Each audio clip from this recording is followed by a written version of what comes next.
বিশ্বসুন্দরী ঐশ্বর্যা রায় প্রতিবারের মতো এবারও প্যারিসের লরিয়াল ফ্যাশন উইকে অংশ নিয়েছেন। তিনি অনেক বছর ধরে এই র্যামও করে আসছেন, যদিও এবারে তিনি মেয়ে আরাধ্যাকে সঙ্গে নিয়ে প্যারিসে যান। ঐশ্বর্য এই ফ্যাশনে পরেছিলেন লাল স্যাটিনের গাউন আর তার সাথে লাল লিপস্টিক, যেটাতে ঐশ্বর্যকে আরো মোহময় করে তুলেছিল। বারবার পোশাক নিয়ে ট্রোলিং হতে হয়েছে এই বিশ্ব সুন্দরীকে।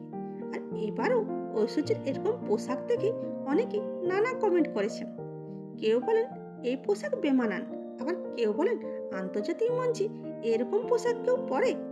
তবে যাই হোক, ঐশ্বর্য অত্যন্ত কনফিডেন্টের সাথে র্যাম্প ওয়াক করেন। এর কিছুদিন আগে তিনি দুবাইতে সিম্মা অ্যাওয়ার্ড অনুষ্ঠানে গিয়েছিলেন। তবে কমেন্ট করে অবশ্যই জানাবেন ঐশ্বর্যের এই পোশাকটি আপনার কেমন লেগেছে। ভিডিওটি ভালো লাগলে লাইক, শেয়ার ও সাবস্ক্রাইব করুন।